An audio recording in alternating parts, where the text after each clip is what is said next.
Can't really hear myself. Pump up the volume a little. Okay.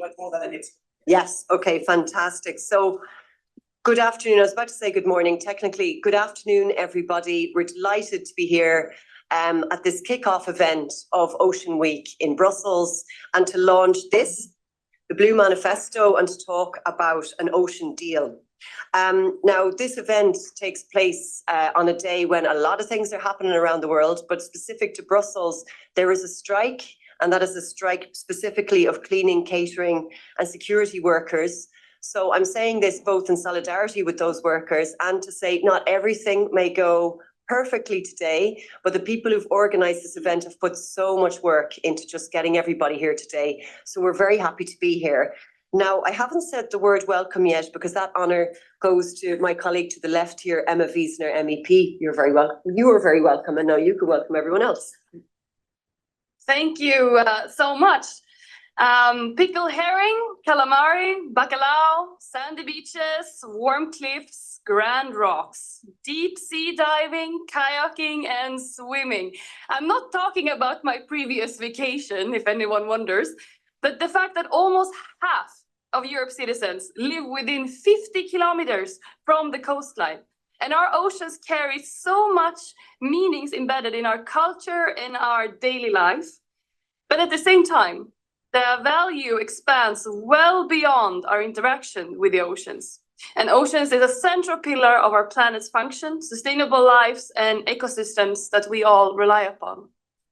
So that's why I'm very honored to welcome you today to this event, launching the Blue Manifesto. I also have to start thanking you, providing me a bluer manifesto than my green one. This is a very nice one. If you don't have a copy of it, there are versions in the back in multiple languages. And it's a very timely event that we're having because right now the policies of this mandate are shaping the ears of the future commissioners. They're all listening to demands and requests from this house and from organizations. And this is why I'm really glad that we have this seminar already now, early on in also the hearings of the commissioners.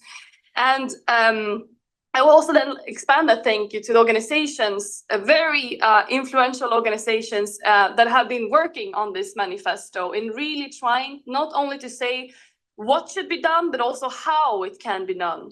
Because I think anyone can say we need a blue deal, and we need an oceans pact, and we need to work more with the oceans.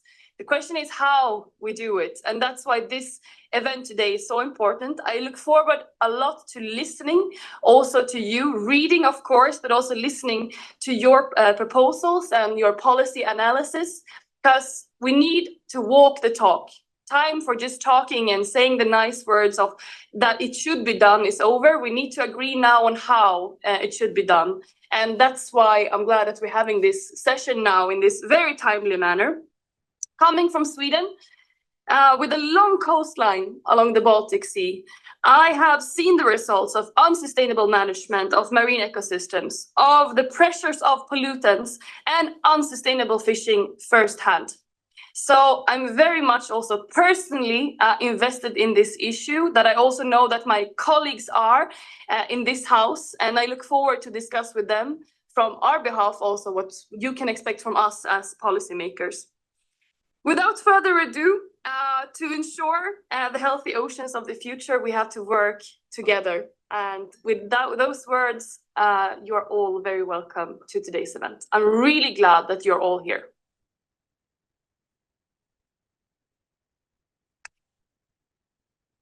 Fantastic. Thank you, Emma. And we're going to go over now to a short film that will help us to understand what is in this Blue Manifesto. So I'm looking to my colleagues to do their magic.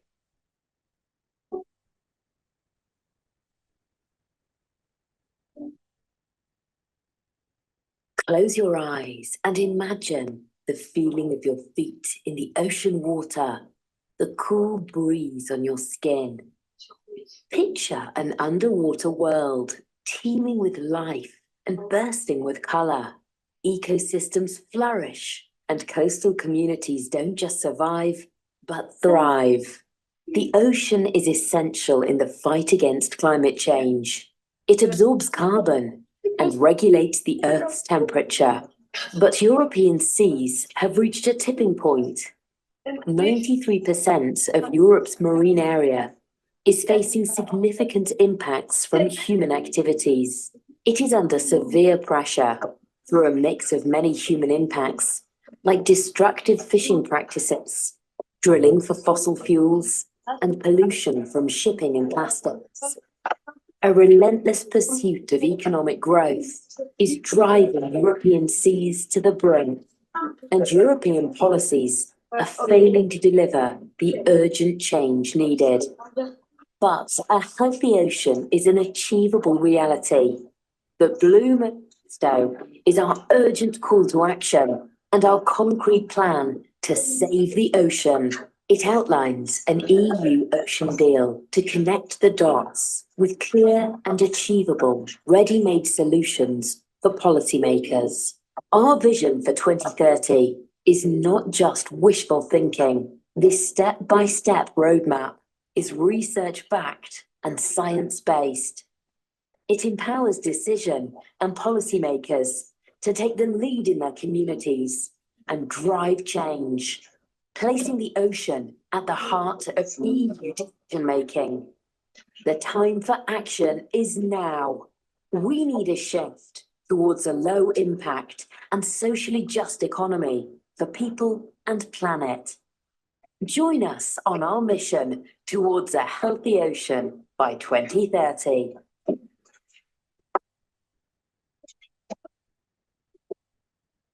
Great, thanks for that. Now, I'm going to ask you to do something that I don't know happens in the European Parliament every day.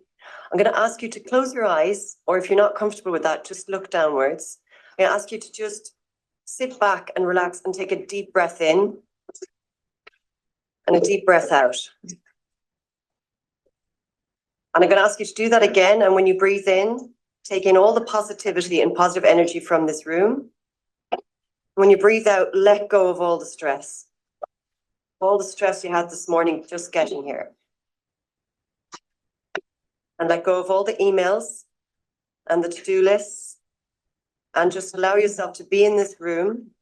And a last breath, and this time imagine yourself at the ocean. Imagine yourself with your feet in the water. And imagine we're all here at the ocean together with our feet in the water. And that we are thinking about protecting that ocean. And with that in mind, I'm going to go over to Monica in just a moment when we allow ourselves to open our eyes and slowly come back to the room. Please keep your feet in the water throughout the meeting and beyond. There's somebody who's not on mute. He is now. Whoever that is, thank you. And thank you over there. I'm going to go to Monica Verbeek, who is the Executive Director of Seas at Risk. Now, Monica, you were around at the origin of the Blue Manifesto in 2019. So we have an ocean plan. So that's it, right? It's done.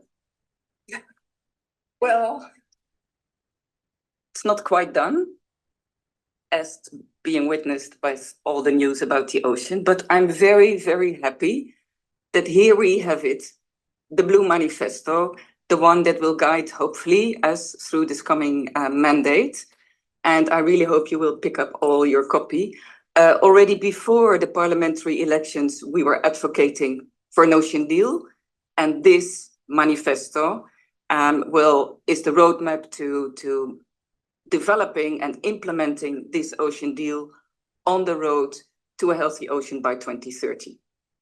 And it was developed with the help of many NGOs and the input of several EU policymakers. And it has been endorsed by already over 140 organizations, still counting. And it basically has 3 objectives. The first one is the ocean deal that should enhance and ensure policy coherence across maritime sectors like fisheries, shipping, offshore renewables, but also with nature and climate policies. It should enhance implementation and it should ensure a just transition to a decarbonized blue economy that will regenerate nature rather than destroy it, and it will support the well-being of coastal communities.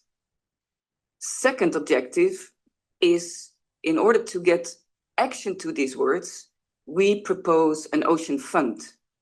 And this ocean fund should support the protection and regeneration of marine nature, and it should support the just transition to this well-being blue economy. And thirdly, governance. It's essential that ocean considerations will be integrated in EU decision-making. And for that, we propose joint council meetings of environment, fisheries, transport and energy ministers, and similarly joint sessions for European parliamentary committees. Now, to implement these objectives, the Blue Manifesto proposes a roadmap with 50 policy measures. And this includes strengthening existing legislation and directives. It also proposes new initiatives and new legislation, and it should ensure that the EU institutions and the member states are held accountable. They're both cross-cutting and sectoral policy measures, but it's really urgent that the ocean gets the attention that it deserves. Now more than ever, even 2 weeks ago, we heard from the Potsdam Institute that now the ocean acidification globally is getting to a critical threshold. The Potsdam Institute is the one that assesses every time the 9 planetary boundaries we have that together support our planetary system. 6 of them have already been breached, and now the 7th, ocean acidification, is very close to that moment where it will be breached. And that's not only bad news for marine organisms, it also means that the ocean will no longer have the same capacity to absorb CO2, and so it will no longer be such a carbon sink as we are used to. So really bad news. And on top of that, this comes on top of all the reports from the European Environment Agency that talk about deterioration of European seas. So urgent action is needed, and this Blue Manifesto offers actionable solutions, 50 steps to the road of a healthy ocean by 2030. Wow, you're way under time. That's fantastic. I would like to continue. You would like to continue? Perhaps you can take another 2 minutes. You've got time. Okay, Yes. I just wanted to comment on the fact that there now the Commission proposes an European Ocean Pact, which is great if it follows the template of the Blue Manifesto, and then we'll welcome it and help implement it. We're a bit worried because when the political guidelines came out from von der Leyen, there was hardly any mention of the Green Deal. But now we've seen the Commission letters of the Commissioner-designate Kostas Kadis, and it really talks again about Ocean Pact, and it puts some objectives to it. And so there seems to be some Green Deal coming back in the mission letters. We are very happy about that, and I would love to speak to the Commissioner as soon as he's a Commissioner.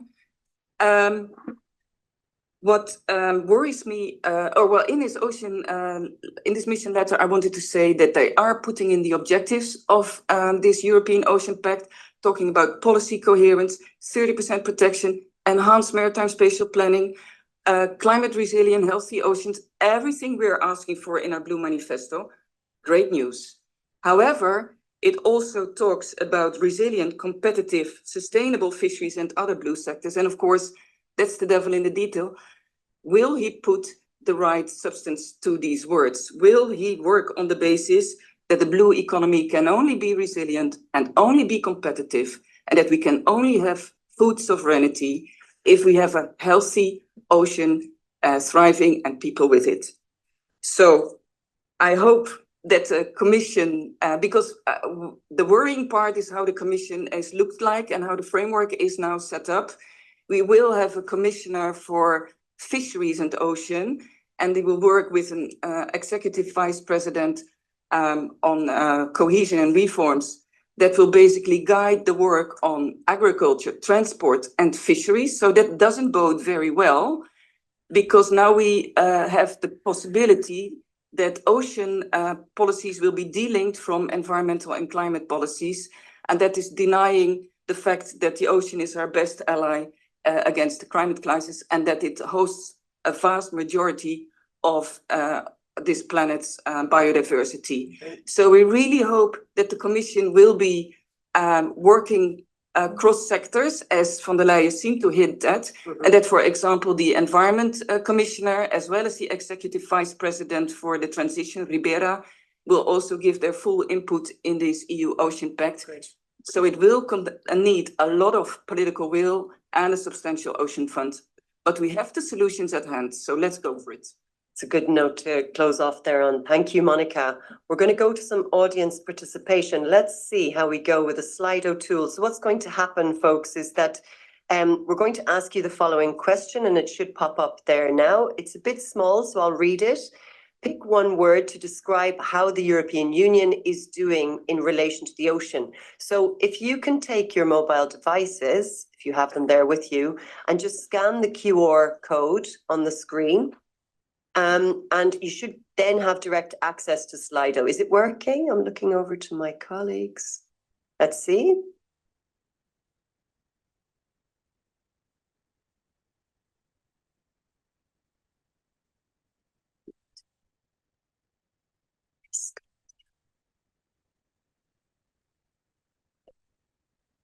While we're doing this, and because the next session is with the parliamentarians, could I ask the MEPs to join us on the panel? You'd be very welcome. And please also take your name, which is right in front of you. So Mr. Sinkevicius and Mr.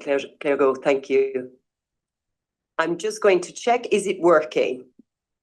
It is. Oh, look at that. Fantastic. Okay. So, going to give another couple of seconds for the answers to come through. Usually about 2 minutes is good. You're welcome. Yes, please. Do join us. Good to see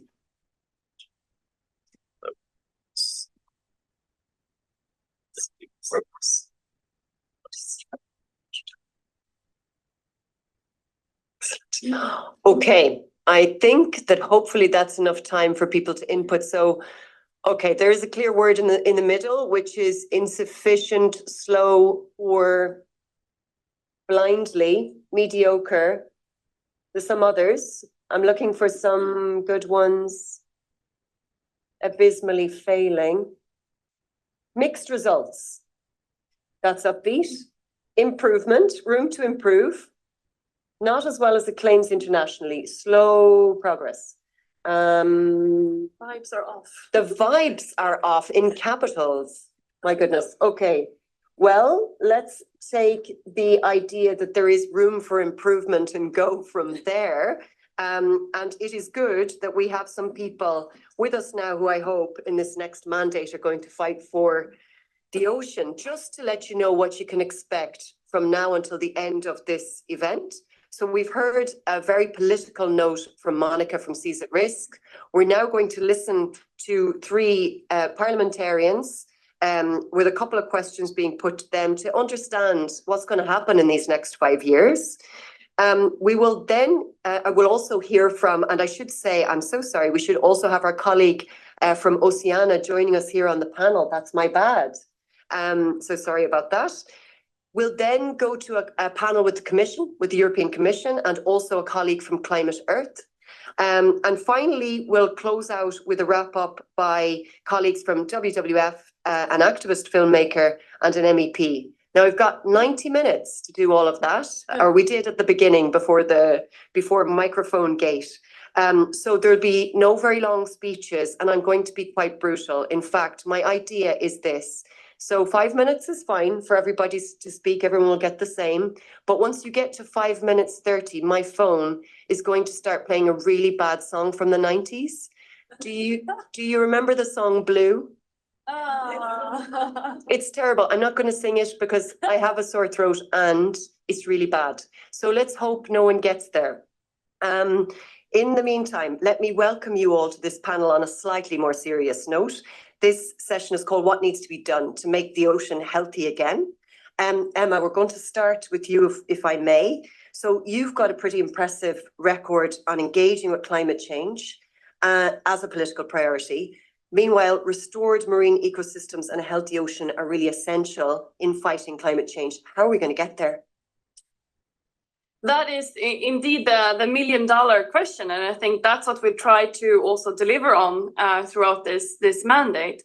But before I jump into a few of my bullets that I want to pass on how we can get there, because I don't think there's one silver bullet. We need many different proposals and solutions, and that's also why I'm glad that this manifesto covers such a broad range of topics. I'm also glad that we're not starting from zero. I mean, as this manifesto highlights, there are also good examples of best practices and how we actually been successful in managing oceans sustainably. There are a few examples. There could be more, of course, but I'm really glad that we at least have some sort of starting point to also look at.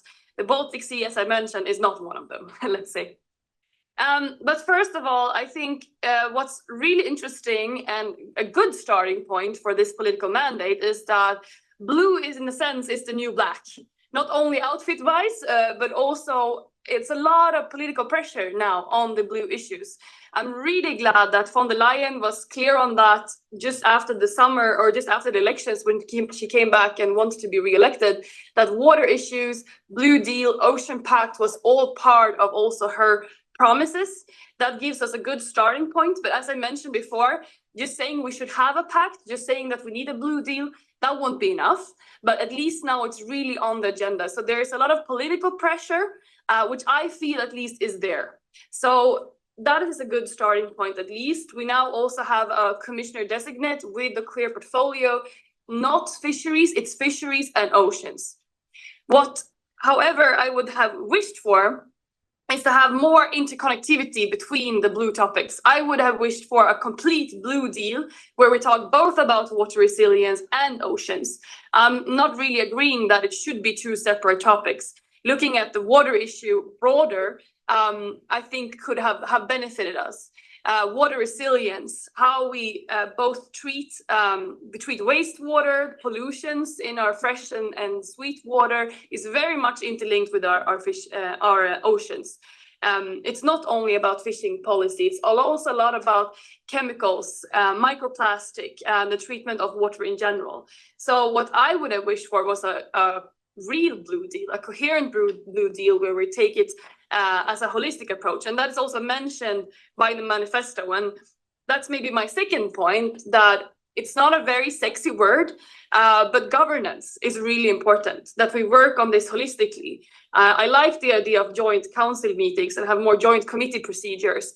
I think that's the way of thinking that we need to start also look at in this house, not only working in the silos, because we need to work more broadly on the water issues. That was what I would hoped for in the Blue Deal, but at least now try to work holistically and more interlinked or more interconnected with water issues moving forward. I think that's a good message in the manifesto. Harder to make reality. This house is not very famous, or Commission is also not very famous from working non-silo wise, but let's at least start the discussion if we can think about this topic broadly. My third topic, I hope the song is not coming on yet. The third I would like to mention is, I think we can learn a little bit on the strategic dialogue. I think topics of oceans is also, it's an area where we suffer from polarization at the moment. I think with the strategic dialogue on the future of agriculture, I think it was good progress that stakeholders sat together and worked together on policy proposals. That's have been also my message to the commissioner designate. If he can work on these strategic dialogues in a more cross-sectorial perspective, that also helps the political work of this house. If we have stakeholders coming together saying this is what we that normally are on two sides of the debate, we come together and this is what we present to you, that could also help and benefit. So if we can have a more cross-dimensional or strategic dialogue on oceans and fisheries, I think that could help. Hoping that will not slow the work, but make it also politically easier to implement and propose. There's so much more I want to say, but you started saying also climate policy, ocean policy is climate policy, but there are also things we can learn from climate policy, and that's my fourth bullet. We have emission tradings for what's going up in our skies. We don't have emission trading for what's going down in the oceans. I think that's something to look at. We have the international agreements on the climate topics, as well as for our oceans, that we could strengthen also the international dimension. And as with pollutions and climate topics, when needed, also not be afraid of banning worst practices. If phasing out doesn't work, we also have to be strict with activities that simply don't follow the standards. And the last, fifth one for this mandate, I think the revisions that are already planned and scheduled, the common fisheries policy, the REACH, the PFAS and so on, a huge responsibility lies on our political shoulders in this house when those files are up for revision, and to have an oceans perspective on it. And with those words, I stop. You made it. Fantastic. Thank you so much. I'm going to go over to Mr. Sinkevicius. You're very welcome. As former commissioner, you know the environmental and marine policies inside out. How can we overcome this often quite sterile opposition between the socioeconomic and environmental considerations, or people and planet? Yeah, thank you very much. And of course, my pleasure to be in this room. Thank you for inviting me. It's great to see so many familiar faces. Well, I think, first of all, many details that are in the manifesto, a lot has been discussed before. What is actually needs to be done is the implementation. I think it's the key word, because on many of those topics we've discussed, countless hours.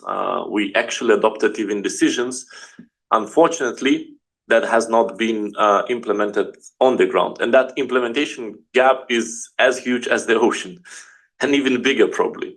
And that hurts us the most internationally, but also domestically. Because if you look at the Blue Manifesto and the biggest issues that are torturing ocean, due to which it continues to degrade, for example, pollution, we really focused a lot, the previous mandate, on pollution prevention. And our zero pollution policy, many of those has been adopted, but it needs effort from the member states in order to implement it.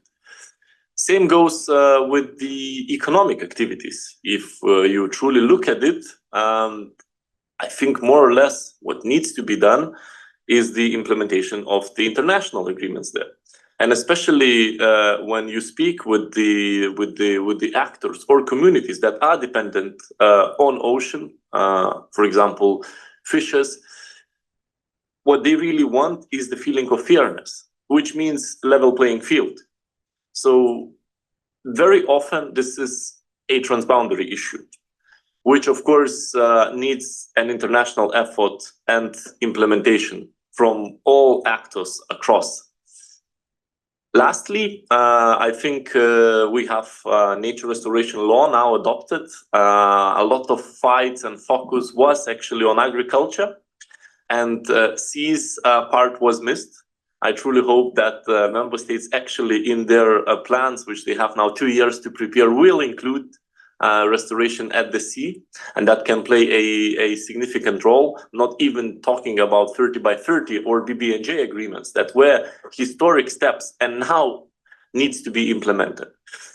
And probably to finalize all that, part on implementation, for all of that you need fund.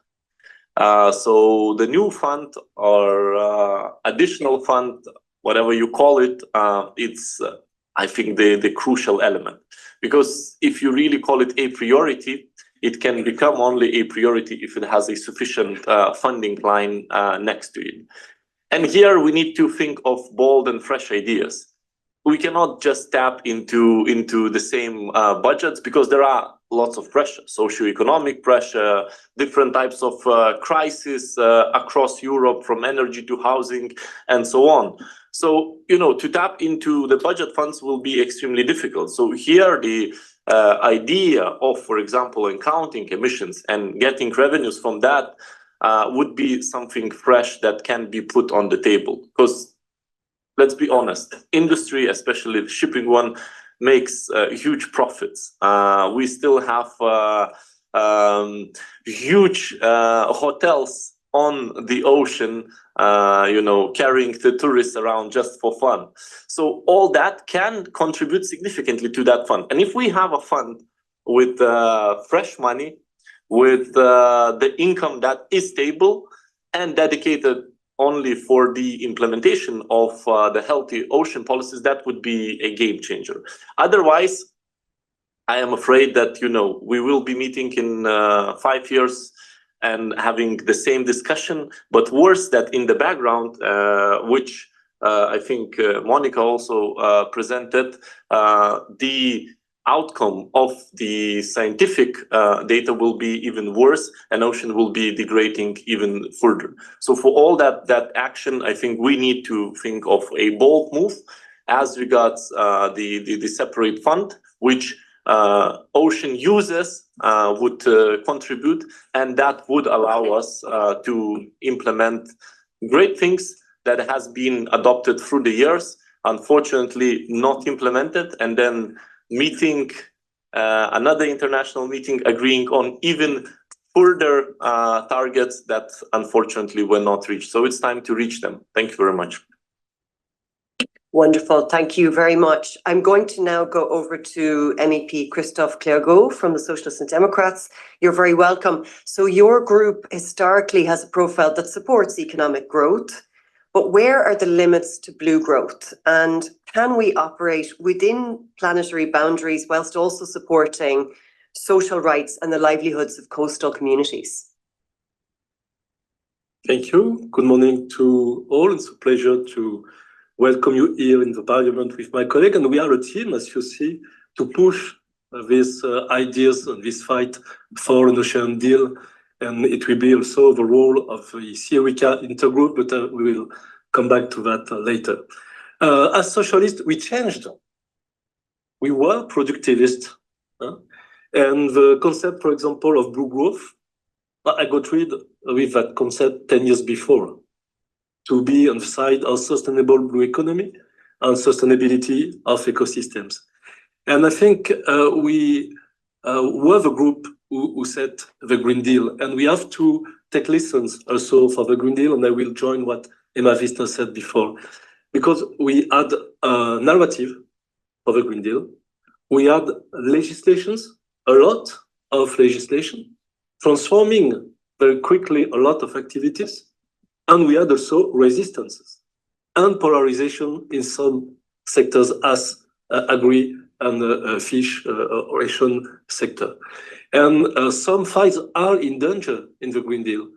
We will still have to be mobilized to get it implemented. So perhaps if there is something to learn from the Green Deal, is that idea of strategic dialogue for ocean. I don't know if it's a good one, but I think it's very interesting to be able to mobilize all the actors to define together something to do. And we have to balance, yes, the economic and human aspects and the environmental and climate issues. And when we say balance, perhaps it's not a good one, because to achieve all these objectives together in a coherent and ecosystemic way. So we need a lot of dialogues. We need to build something together. And coastal communities, yes, must be actors. Fishermen can be actors. Workers from industry can be actors. And you represent as NGOs all who do not have voice in this debate, and you have a voice of the nature and the ocean. So how to build to build that? Yes, there is an ambition with the Green Deal, the Blue Deal, Blue Manifesto, and the Ocean Pact for Ocean. But are you sure there is an ambition? I want to believe that. And it's very important to have the commitment of Ursula von der Leyen, the mission letter. So the question is to go quick and to have very quickly on the table something to begin to talk about and to address all the issues you underline. I hope perhaps the DG will highlight this issue that we will have very quickly some element we can work on, because we know what to do. You've just said that everything is there, everything is also in the manifesto from Institut Jacques Delors and Ocean Azul Foundation. But the question is not only about implementation, it's about real commitment of European, national, and local level. And there is a specific problem with ocean. Who are responsible for ocean? Are we able to set a new approach, a one ocean approach with an integrated European public policy without each member state considering that it is its full competence?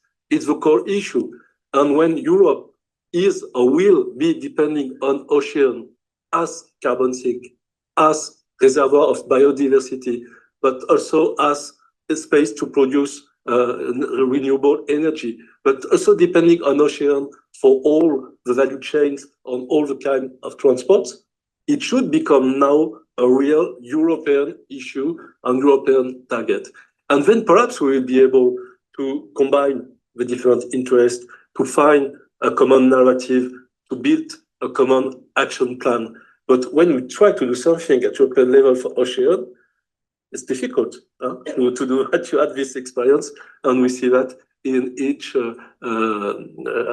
month. So perhaps the question of maritime spatial planning will be a very good test, concrete one, to go farther than the previous directive and to be able to have this ecosystemic and integrative approach, not at each national level, but in sea basin strategy and as a whole Europe, and assuming our international agreements and our international commitments. So this is a totally new path to build. I think we need new method, and we need the Ocean Pact not to be only a narrative or a symbol, but to be a political method, dialogue with all stakeholders, real commitment, legislative package, and fund for a concrete action plan. Thank you. Thank you very much. I'm now going to go over to Vera Coelho, who is the Deputy Vice President of Oceania Europe, and you are very welcome, Vera. I'm sure you have loads of questions for the MEPs in your head, and we'll get back to that in a moment. But I want to ask you specifically, so how will the Blue NGOs engage with a range of policymakers, knowing that there's now a strong populist right-wing flavour to the new European Parliament, and that the traditional right, the EPP, did not respond to the invitation to join this discussion today? Thank you, Laura, and thank you everyone for joining us today. In fact, I think there was one response from one EPP member, but unfortunately she had to attend another event linked to her committee responsibilities. But it does give me hope that there will be some members who are engaged in the discussion, who want to talk about ocean issues, because as we heard today, they are absolutely essential to each and every one of us on this planet, and certainly on this continent.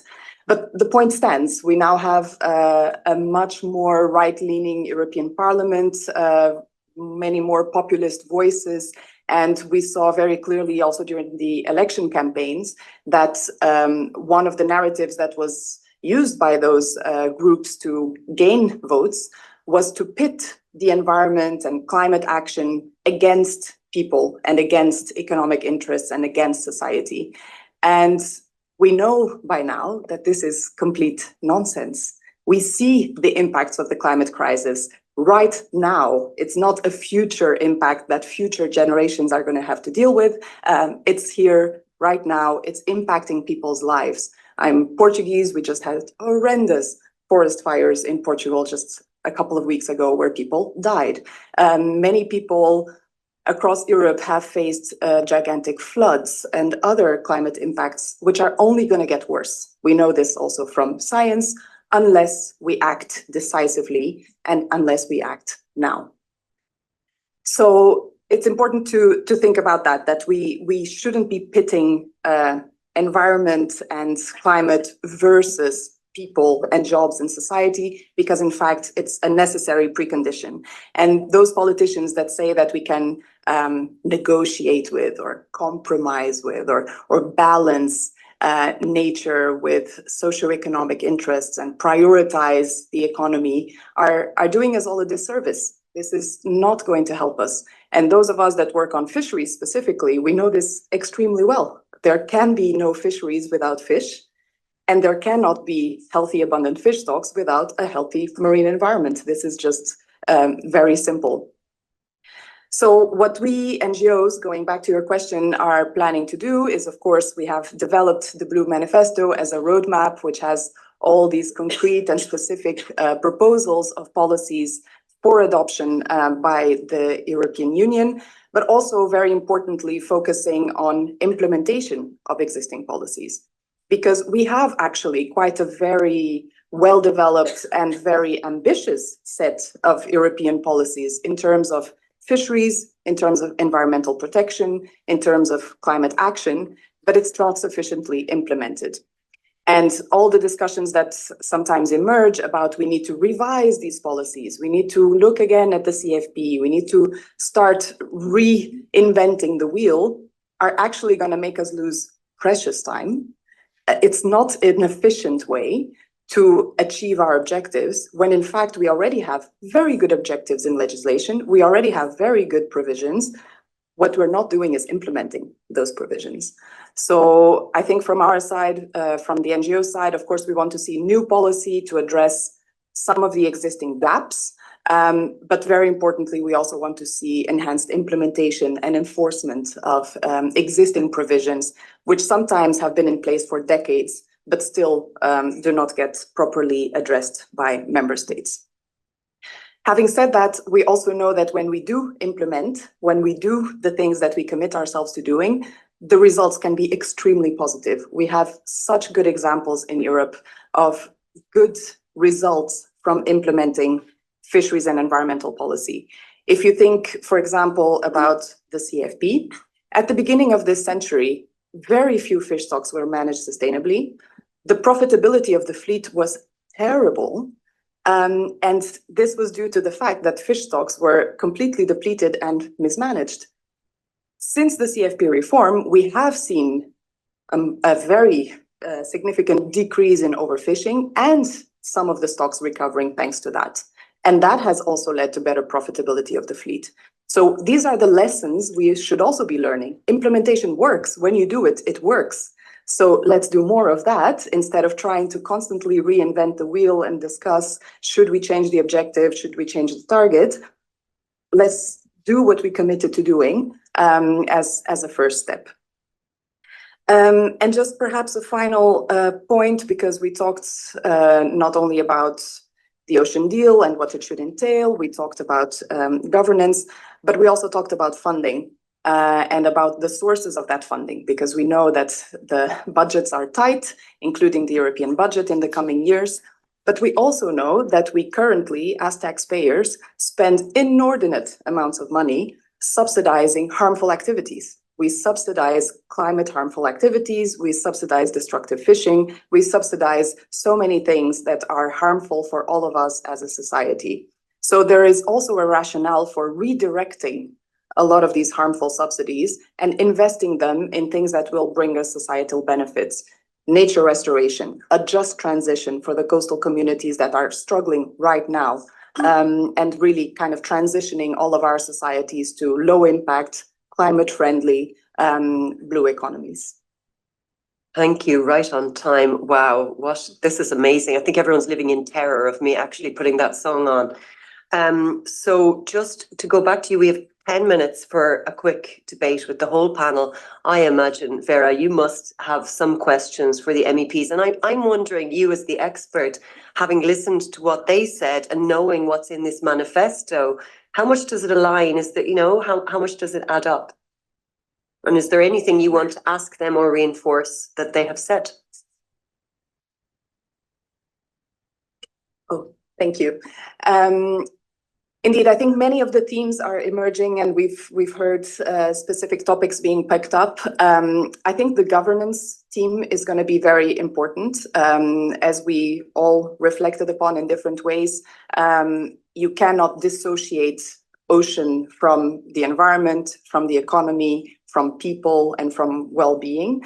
And however, we live in this political system where all of these topics are treated in their own separate silos. We saw also with the announcement of the composition of the new European Commission that, for example, the environment portfolio was separated from the fisheries and ocean portfolio. So we are going to have to think creatively, I think all of us in the space, on how to break those silos, bring people together, and have those discussions in a more integrated way. So in the Blue Manifesto, we made some proposals in that regard. We understand that, for example, council configurations are very difficult to change, but we do think that each presidency could take the initiative to have an informal ocean council during their presidency, and that ocean council could bring together then the environment, fisheries, energy, climate ministers from the different member states. And this would provide an opportunity once every semester to have that integrated discussion. Similarly, in this House, in the European Parliament, there may not be an ocean committee, but as MEP Clergeau was mentioning, there can be intergroups, and those can bring also MEPs from the different committees together. And there can be also joint procedures among committees. And this would be incredibly important to ensure that citizens' interests are heard from different perspectives and not only from a sectorial perspective from each committee. Thank you very much. I want to ask a question to the MEPs here also. It is the 1st of October, 2024. It took me a minute to, it's 2024. Yes, that's good. It's right at the beginning of the new parliament. It's also a new configuration. Like, how do you see that the new EP will position itself towards ocean issues? How do you see that with this new configuration of voting? I'll just leave it to you on who's ready to go.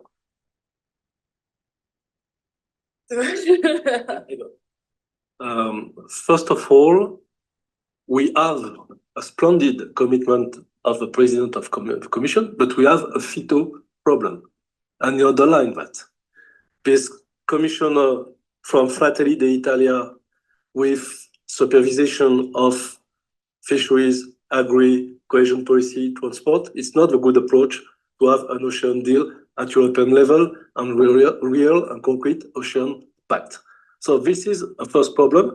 And if we do not treat that problem, perhaps everything will be more difficult.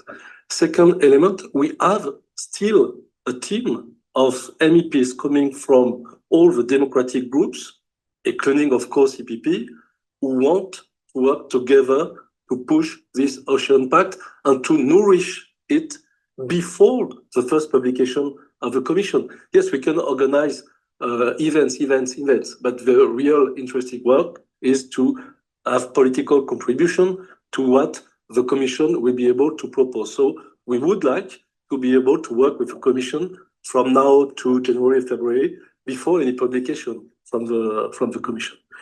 And the last element is, I come back to the strategic dialogue. The force of the Stroh-Schneider report of the strategic dialogue is to have a common ground for all kinds of actors who agreed on priorities and on a vision of what would be useful, having done by themselves some compromise from stakeholders and civil society, and dynamic compromise on a new vision of what agriculture and food policies should do. And if we want a strong narrative, we absolutely need that.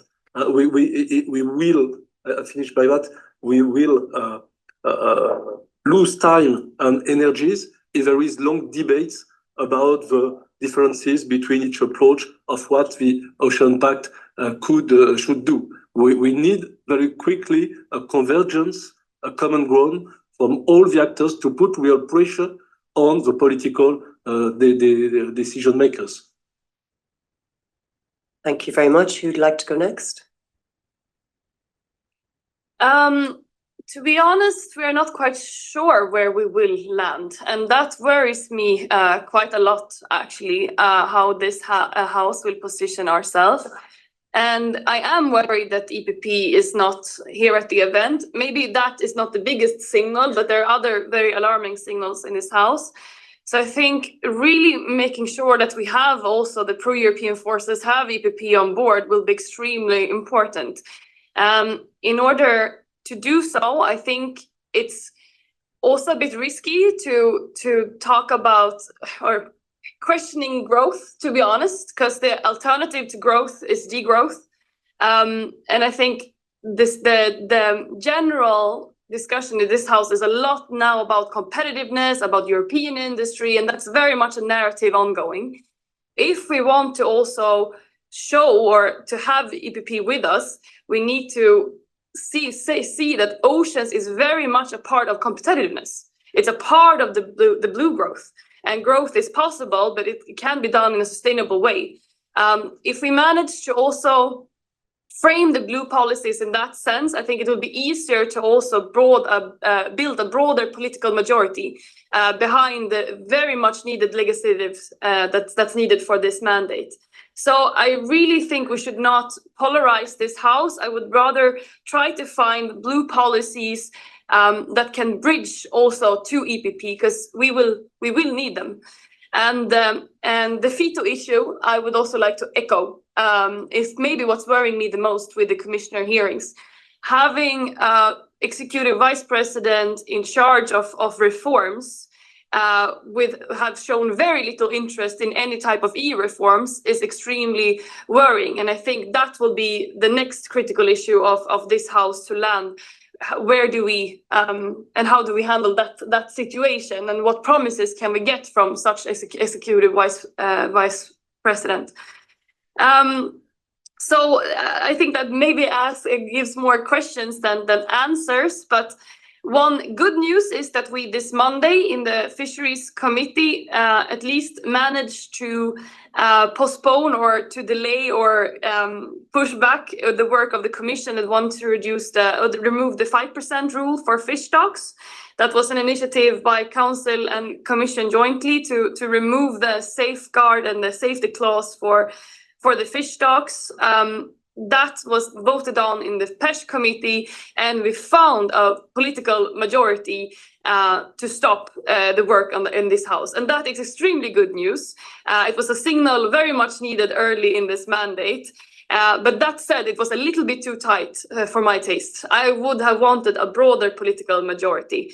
And one last thing, in Sweden, we managed this throughout the election campaigning about the Baltic Sea. We worked hand in hand throughout the political spectra with EPP, with the left, with the Greens, with Renew, because the signal also comes from the fishermen. It comes from the SMEs. It comes from the local companies around the coast that our prerequisites of fishing, of competitiveness, is no longer there. So if we don't have healthy and good management practices of our fish stocks, there will simply be no competitiveness for the fishermen. They will be completely out of jobs because there is no herring in the Baltic Sea for the small-scale coastal fishing. And that is how we built that broad majority. It was a signal coming from all across the society. Everyone dealing with the Baltic said the same thing. And that's how we built a strong political message throughout the political spectra. And that's what I hope we can do here. That I would like this manifesto not only to be a manifesto of the NGOs, but also of the fishing sector. That we talk about the prerequisite of fishing and their fishing industry. The same answers, it should be the same answers, same conclusions that you come to if you start talking to each other and building bridges. And that's how we can also build political pressure across the political colors. Great. Mr. Sinkevicius. I'll be very brief, but I think, looking at the House, clearly it's going to be much more difficult than it was in the previous mandate. In the previous mandate, we have a unique opportunity window.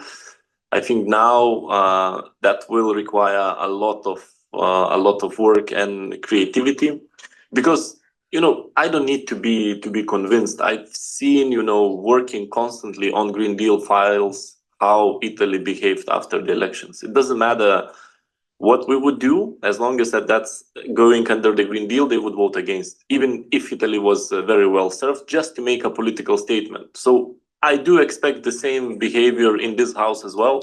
I find it a big mistake that coalition is not a four-party coalition and that the Greens are not part of the coalition, where you could have three voices advocating for an important matters that we are discussing.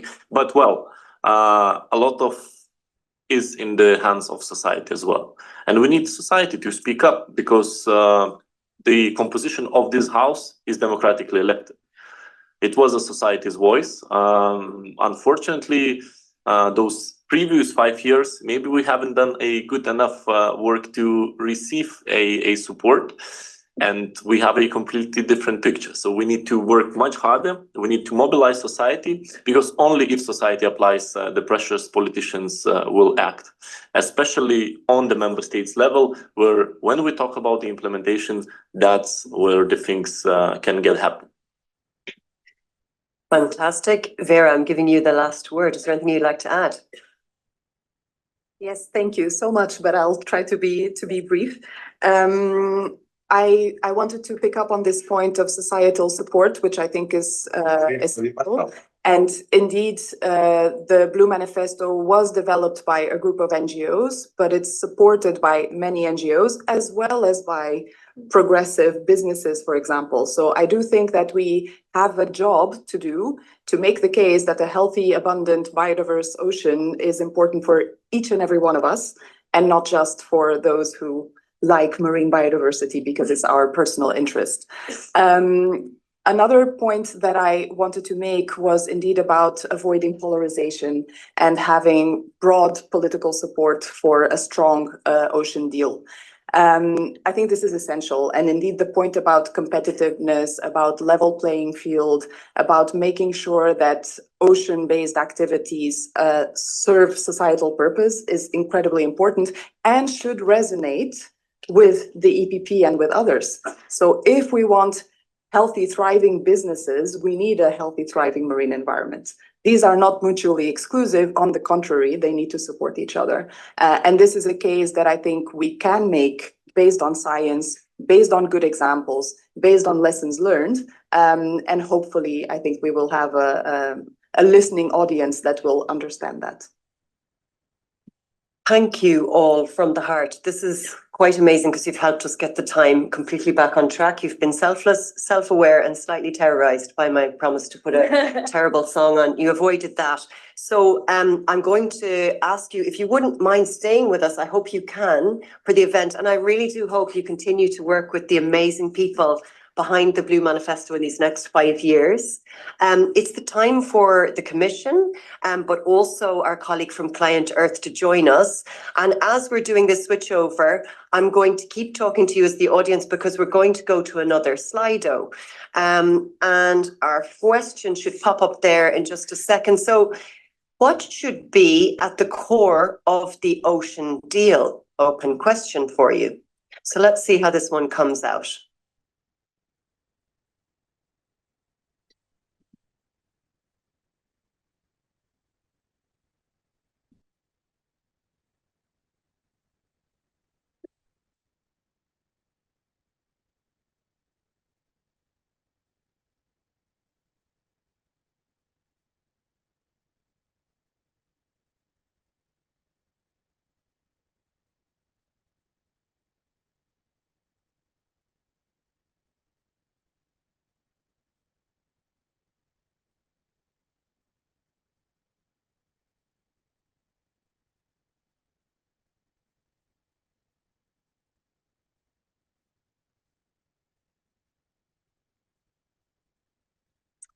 Okay, we're just arranging ourselves. In the meantime, let's see. So what should be at the core of the ocean deal? I'm seeing the word biodiversity right there in the center. In fact, my eyes are going to work better this way.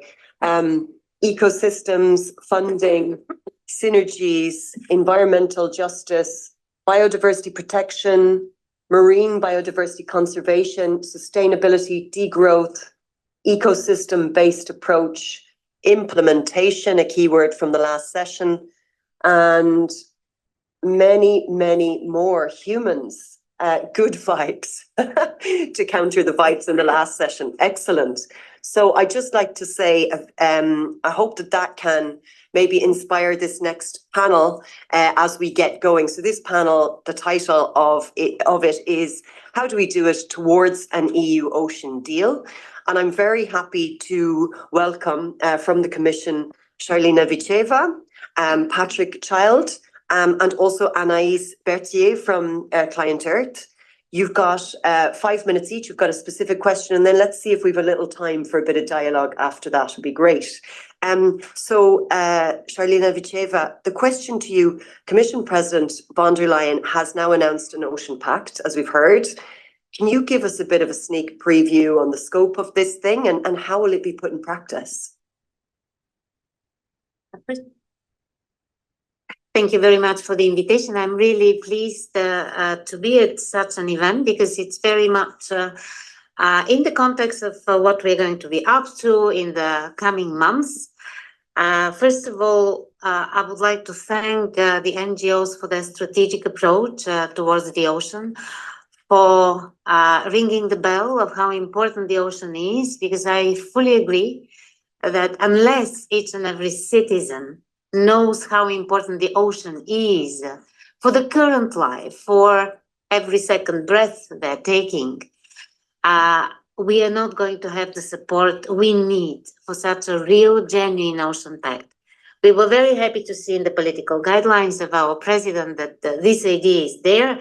So it is of mutual benefit to have this discussion. And actually the idea behind this pact is to build the vision through an inclusive approach, through the work of all of us, of all the stakeholders, of everyone that is concerned and interested. What else is important for the next commission is that now we will have a commissioner that is fully dedicated to ocean and fisheries. So that means a real focus.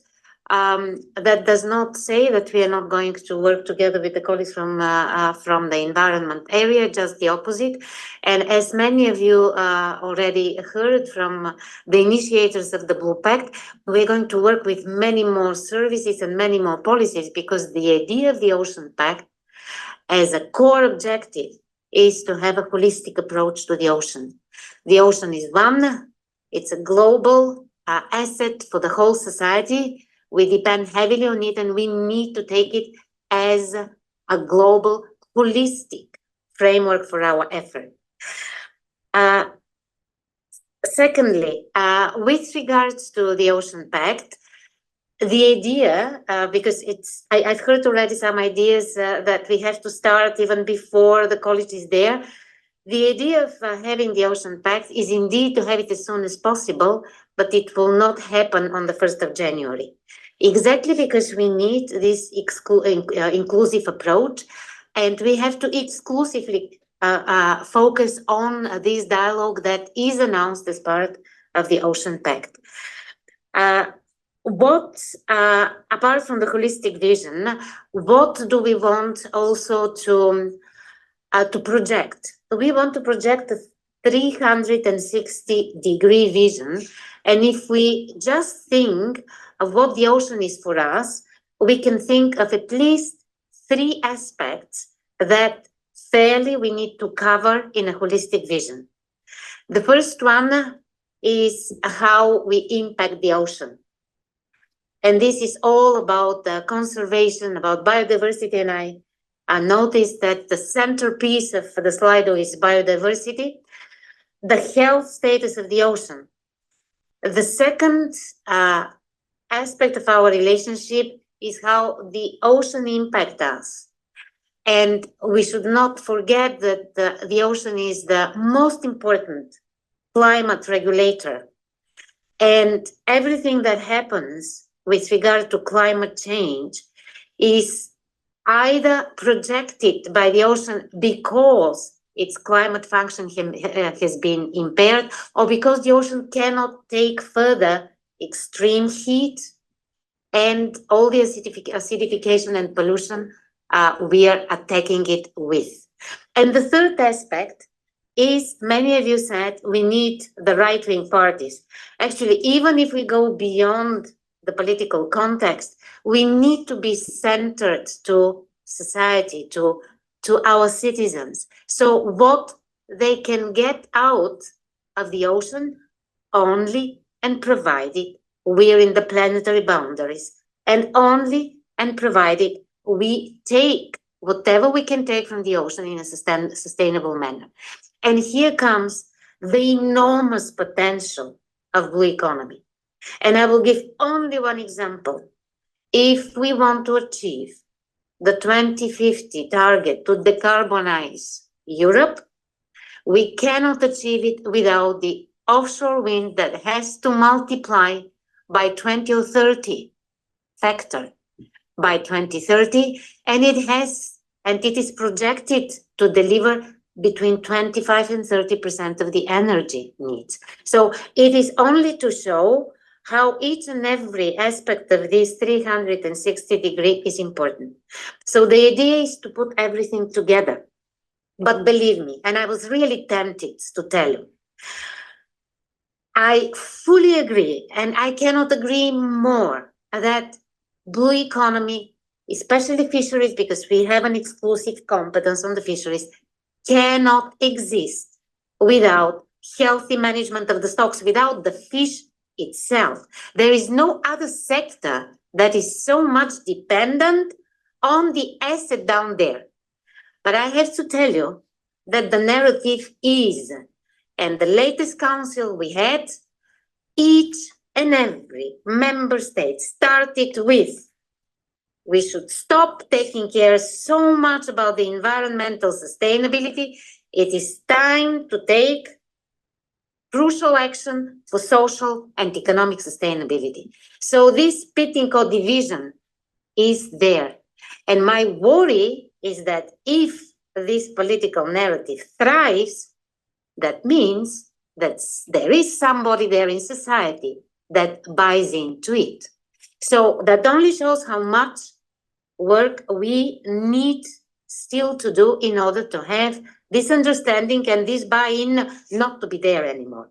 So this pact should work on the conservation and preservation of biodiversity, of the climate action, countering pollution, everything that really... that lives in the blue world.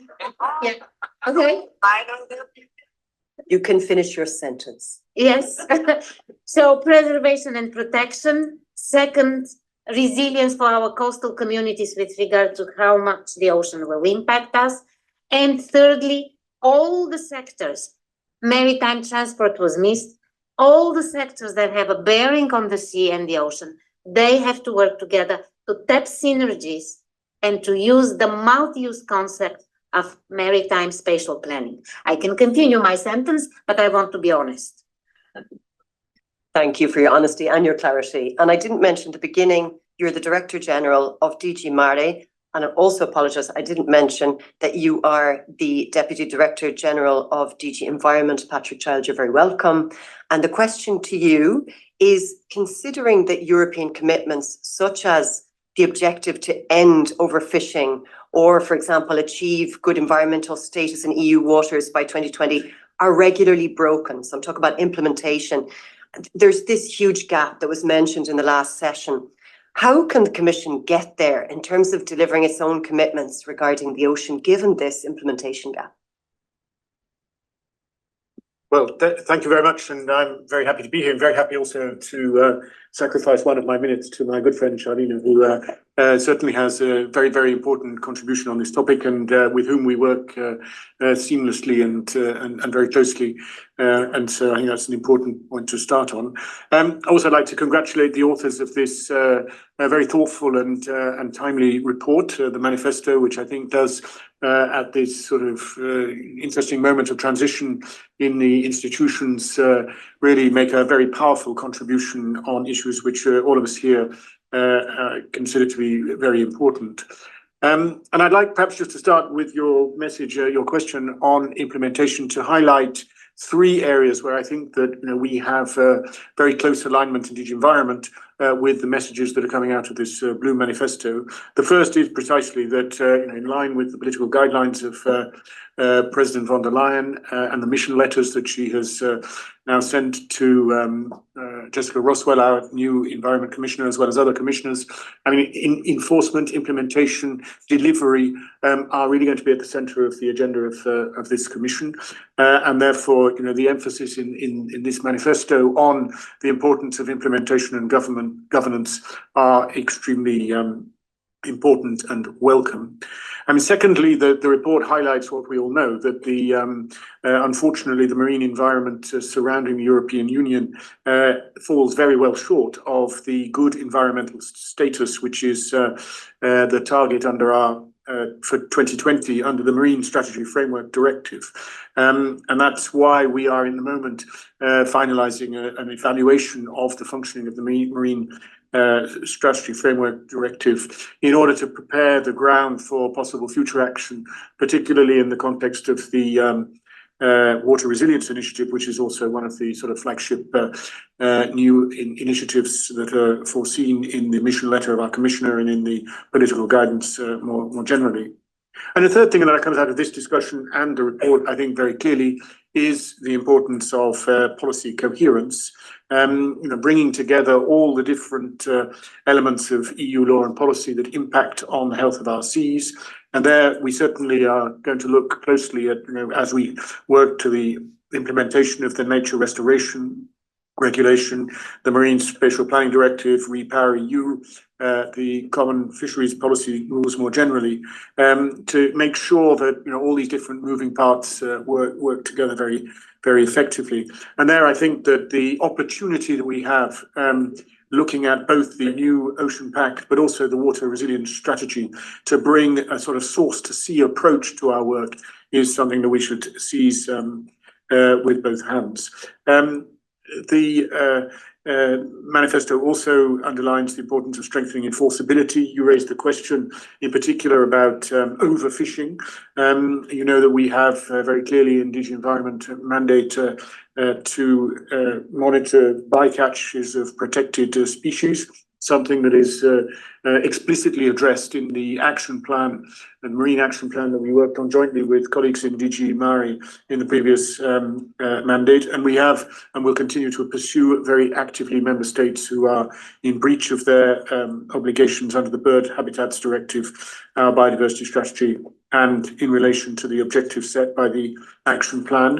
The action plan also addresses the important issue of damaging fishing practices, and in particular bottom trawling in its most sort of invasive forms.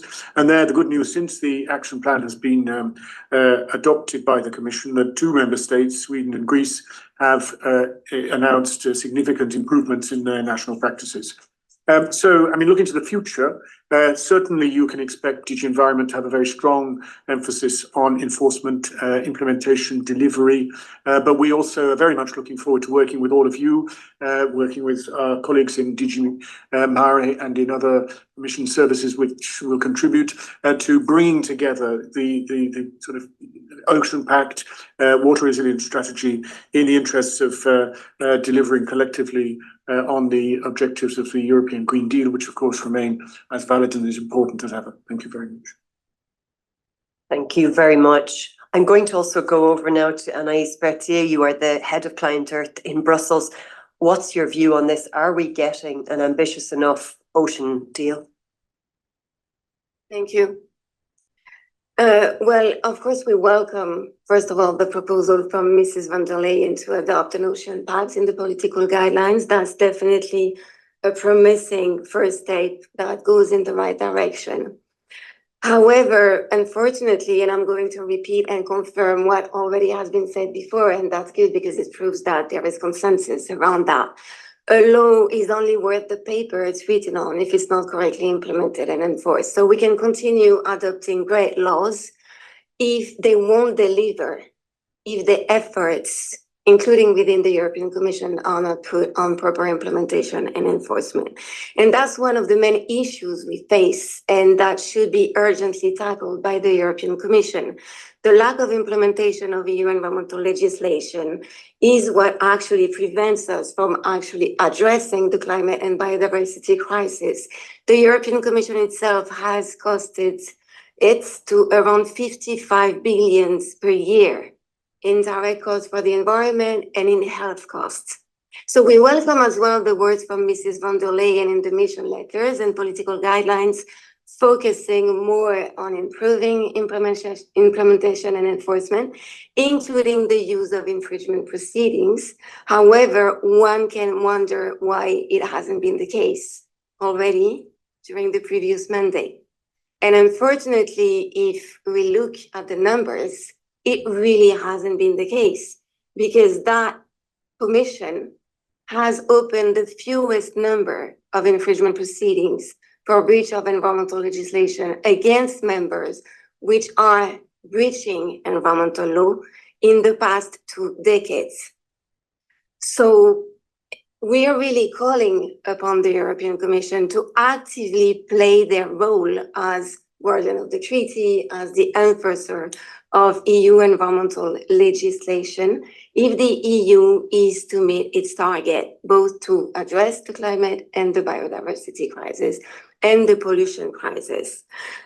We see clearly the impact of this lack of implementation and enforcement on the ground. That leads to more and the continuation of destructive fishing practices, such as bottom trawling. As a matter of fact, we launched a case against the French government yesterday before the French court with our partner Bloom. Since the French government, and of course, France is not the only one, most of governments continue to approve and to authorize bottom trawling in protected marine areas.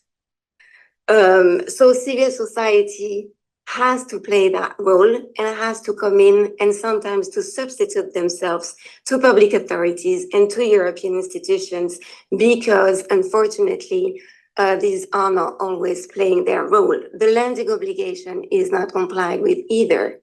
The European Commission, as a matter of fact, had open infringement proceedings against 5 member states for not complying with these obligations. So we want to see the words of Mrs. von der Leyen backed up by real action. And that won't be possible, of course, without increasing resources within the relevant enforcement units of the relevant DGs. That the NGO community has been calling for that for at least the last decade. That won't, of course, happen without that change. And more cooperation is been already said, and that's really welcome that you're ensuring and committing to a more inclusive and more cooperation as well among DGs, since that's going to be even more needed now with the new commissioner on ocean and fisheries, because a siloed approach, I mean, and we've seen it, won't deliver on the ground. We've seen also complaints made by environmental NGOs to the European Commission that hasn't been followed by the opening of infringement proceedings, even when the complaints are based on legal solid ground. I'm thinking of a case against the Greek government that has approved a project of oil and gas drilling in the Mediterranean near a marine protected areas, near a protected whale site, actually, that the European Commission is considering closing without coherently addressing the legal arguments made by the NGOs. So more resources, more cooperation, in relation to infringement proceedings. The European Commission is the only European institution that has the power to do so, to go after member states that are in breach of EU environmental legislation. And it's also sometimes the only remedy that civil society organizations have. The lack of transparency around the decisions that are made on ocean issues needs to be addressed. Infringement proceedings, audit reports, fishing opportunities are adopted in an opaque way. And also, I would be interested to know and to have some guarantees about what simplification, since it's the new buzzword, means, and the guarantee that it won't mean deregulation. Because we've already seen what it can mean with the revision of the cap under an emergency procedure in an illegal way, according to us. That took 2 or 3 months, when usually the cap revision takes 3 years, with the aim to get rid of all the environmental conditionality that had been integrated in the cap. And so that's inside the Consistent. Word. You want to finish the sentence? Yes. I finish the sentences that if, yeah, so some guarantee that this kind of simplification won't happen again, not at that level during the next mandate. Thank you. Super clear. My apologies. I have to be brutal because I'm looking at that clock right in front of me. I've been told at the beginning of this event, just to relieve those coming onto the panel now, we can stay for an extra 5, I think max 10 minutes. Is that right? Can I just check from the organizing group that we could stay until 13:40? I mean, we have this room for the lunch after, so I guess it's more, if we're okay, we're going to allow us to finish up here. I just want to say a big thank you to this panel as well for dealing with my brutal approach to the microphone and the timing. You're extremely clear. Thank you very much. And maybe just a quick round of applause for this panel. Thank you. And we do hope you'll be able to stay around for some lunch in just a moment and to talk to the colleagues from. Thank you very much. Thank you. So our last panel, if I can ask the panelists to join us here, and I will already, just to speed us up, begin with introducing you to what this is about. So this last 10 minutes is to draw this all together. And what is wonderful is that our first speaker, Esther Asin, who's the Director of the European Policy from WWF, has been our eyes and ears for this entire session, has been listening, and is going to pick out some of the main points that she felt were very important. We're also going to hear from Alexandra Cousteau. You're very welcome. Oceana ambassador, filmmaker, activist, on what you make of this. I'm really interested to hear this. And if I can also ask Christophe Clergaud to join us, just to give a closing word, that would be fantastic from the Parliament. You're welcome on the panel. Esther, you can go ahead. Thank you, Laura. And first of all, again, thank you to all colleagues who work really hard to put together this event, and all the sponsoring members of the European Parliament. I'll pick up on 3 things that were highlighted in all the panels and from the manifesto. These are policy, funding, and the systems and the governance. And on policy, we've heard all the calls to accelerate, to move forward. But I think what it has to be very clear is that we cannot allow to move backwards. I think that's really important. And I just alluded to this threat of deregulation that keeps looming as well. And I think it will be really important to protect the acquis, basically, and to ensure that there's no regression, especially on key climate, health, environment, and oceans-related legislation. And we heard very loud and clear, first and second panel, the need to accelerate implementation, and we could not agree more.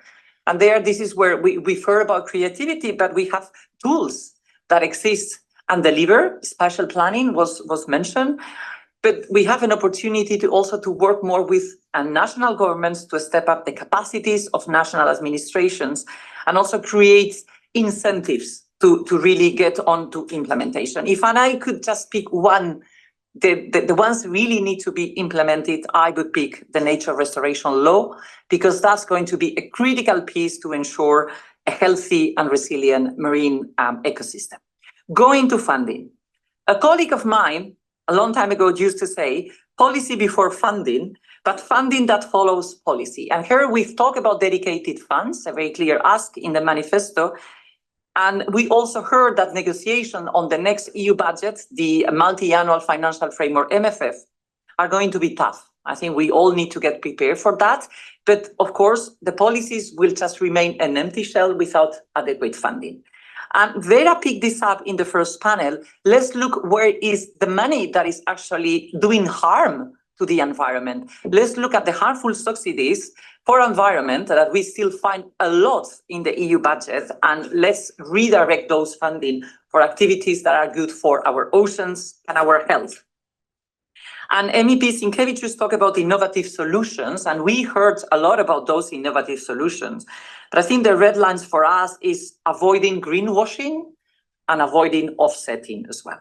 Last point about the systems of the governments.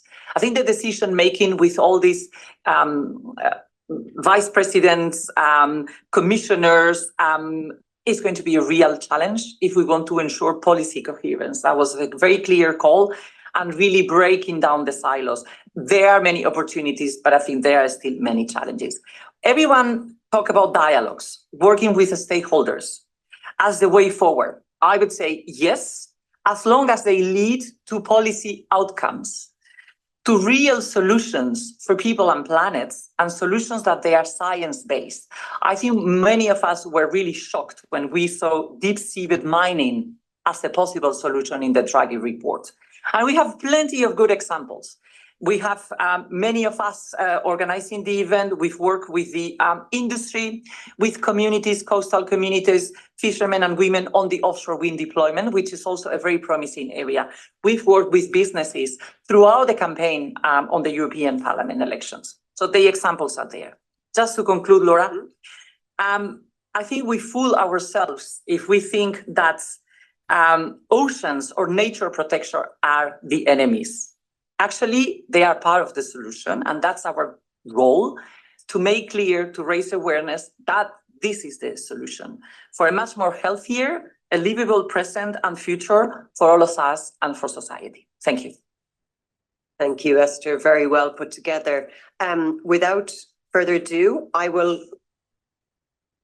Oh, I thought it was something I said. Fantastic, thank you. So I'm going to go over to you, Alexandra Cousteau. I'm really curious, how does all this land for you? What does it make you feel and think? Thank you so much. It's a privilege to be here with Oceana and all of you, and to be able to hear all of these extraordinary perspectives. And I appreciate how we've been able to get really specific about what needs to be done and the concerns that we all share. I come to this having spent my life in the ocean space. So my grandfather was the first to start to film what was under the surface of the ocean. My father, in the 1960s, started to articulate this ethic of ocean conservation that was quite new at the time. And at that time, we still had like 90% of blue natural capital. And so conserving what we had left seemed like a good idea. But over the course of my life, we've lost half of the blue natural capital in the oceans. Half the life that existed there 70 years ago is gone. And I've been really gratified to be able to hear so many people talk about restoration, because when you've lost that much of something, simply conserving what you have left is not ambitious enough. And I think it also requires us to understand that the road forward, the pathway forward, is going to be and look and feel significantly different than the path we took to get to this point. This is super exciting to me. I mean, to be able to have something called a roadmap to a more abundant ocean is extraordinary. And I think it's what we need, because I've heard so much blah, blah, blah over the course of my life in different conferences, talking with different policymakers and companies, and we can all agree we need to do more. But how do we do more? What are the concrete steps that we need to take to do more? How do we measure progress? How do we measure the restoration of our ocean? What are the key performance indicators that help us understand that we are actually getting to that goal? What is the vision that we share for where we want to end up? Because without a vision of where to go, we end up reacting our way into the future, which is what we have been doing up until now. So it's been really exciting for me to see the work that has gone into this document from all of these different organizations that are speaking as one. It's been wonderful to hear the MPs talk about their commitment and their concerns and the way that they see we can move this forward. And I really look forward to being able to check in every year and seeing that we are hitting those targets and actually meeting those obligations to future generations and getting to this vision of a more abundant ocean by 2030. So yeah, it's been wonderful to hear you. Thank you for having me, and best of luck to all of you who are going to be working on making this happen. Excellent, thanks. Great to have you here for Oceans Week. Fantastic. And Christophe Plateau, the last word is yours. Over to you. Thank you. So just to explain, it's not about propaganda. It's just to allow us to justify our concrete commitment in the organization of this kind of event. We need photos with a reference of a group. So just when I'm listening to you, I share a very important feelings that there is a huge opportunity, perhaps we didn't have for years or decades, to have the ocean issue and restoration at the top of a political agenda. It's a possibility, but nothing is done, and everything has to be quite built together. And this is very important, including how we take into account the diversity of the political families here. I come back, yes, we need the right parties and to take into account competitiveness and blue economy, but we can't shift from one paradigm to the other. I don't say you said that. Huh? You were very pragmatic and concrete, and thanks for that. But we need to keep on what we want to achieve. And implementation is a good thing when it's about implementation, juridical texts. Delivering a link with the concrete objectives and targets is better. Simplification and competitiveness is good, but ambition and sovereignty perhaps is better to describe what we have to do.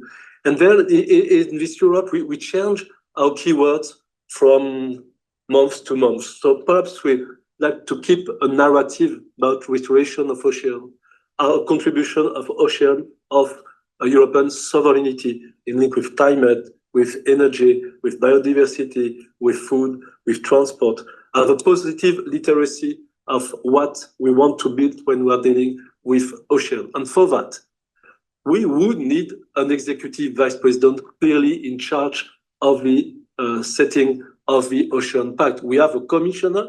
It's a very important element, key element, and thanks to the president to have proposed that. But we know that if it's only a commissioner with responsibility on DG Mare, he won't be able to achieve an Ocean Pact. We all know that. So we need clarification of the political management of that issue in the Commission. At the European Parliament side, we are setting again the Syrica intergroup with commitment from EPP, Renew, the Greens, Socialists, and the left. We have yet the core team for this intergroup. We are going to make our colleagues sign. So perhaps you can help. You can put pressure on all the colleagues during these days of the Ocean Week, because you also will be able to meet the MEPs in the Parliament in the next hours.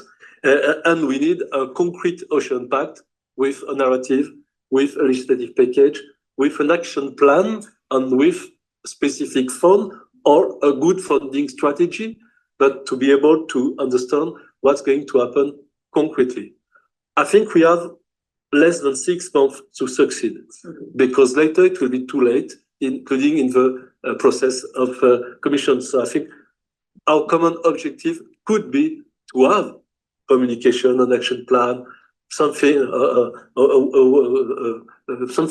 coming from the Commission before March or April, to be able to have this kind of strategy at the core of the whole Commission and the whole action program of all the commissioners. And we will be there as MEPs with our responsibilities and powers, which is a part of the power, not all the power, to help you, to work with you. And we count on your pressure on us, on the Commission, and on citizens to be able to win this fight together. Thank you. Thank you very much. Maybe just a round of applause for this panel as well. Thank you. And I'm not sure I asked the same thing for the first panel, so please another round of applause for the first panel. Vera's still here. Wonderful. To be consistent. 3 final notes. 2 are practical. Remember, it's Ocean Week and the schedule is online. The Rethinking Fisheries event is going to be outside the Parliament in front of the EP on the Esplanades from 3:30 to 6 p.m. in the tent. So go and check that out. I also wanted to say that if the panelists could stick around for a photo, that would be fantastic for whoever can stick around just here, that would be great. And finally, can I just ask those in the room who helped to organize this event to raise their hands? Can we have a little acknowledgement?